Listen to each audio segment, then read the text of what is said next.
La fameuse liberté d'expression unilatérale reprend du service avec une des déclats de Tyler Hero, un des meilleurs basketteurs du Miami Heat. Meilleur du Miami Heat, vous avez bien compris pourquoi pour ceux qui suivent le basket, qui est venu sur l'émission en live de Adin Ross. Adin Ross, une des plus grosses serpillères de Donald Trump qui donne du crédit à ce politicien-là. Donc vous imaginez les points de vue. Hero a tenu la take suivante. L'histoire avant 1950 existe-t-il vraiment? J'ai mal su avec mon doigt, mais vous avez compris l'idée. Donc évidemment, cette take est complètement catastrophique et relève encore une fois de plus que les Américains sont complètement stupides et idiots, ne savent pas réfléchir plus loin que le bout de leur nez, que en plus ils ont du crédit en faisant des streams avec plusieurs milliers de téléspectateurs et en ayant en plus une influence en tant que basketteur, en tant que streamer, en tant qu'influenceur ou autre.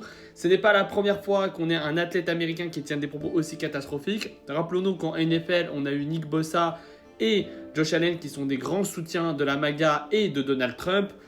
Enfin bref, vraiment c'est très très compliqué. Et si on rajoute à ça que la NBA a dans ses rangs des joueurs qui ont frappé leurs femmes, qui ont fait des violences physiques et psychologiques sur des femmes et ont des propos antisémites, racistes et homophobes, bon, c'est un peu compliqué là-dessus. Mais ce que je veux dire avant tout dans cette vidéo-là, c'est que cette liberté d'expression unilatérale, j'en parle beaucoup, mais c'est quand même important de la relever.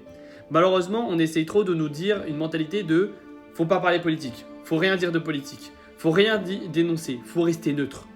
Mais le problème, c'est que cette neutralité politique, qui nous tue à petit feu dans nos idéologies, dans nos combats politiques, fait que les personnes dominantes, les personnes d'extrême droite, les personnes radicales, eux, vont l'utiliser pour pouvoir parler et vont clamer cette liberté d'expression-là.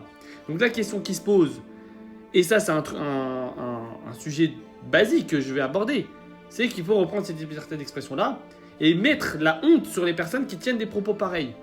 Parce que si ces propos-là deviennent la norme et on commence à avoir de plus en plus de normes sur des propos extrêmes, comment nous, les gens qui vont essayer d'avoir des propos un peu plus basés et des propos un peu plus ouverts d'esprit, on va dire, même si on a beaucoup de choses encore à apprendre, comment on va faire quand il y aura des idiots pareils qui vont dire des propos pareils et continuer à clamer liberté d'expression?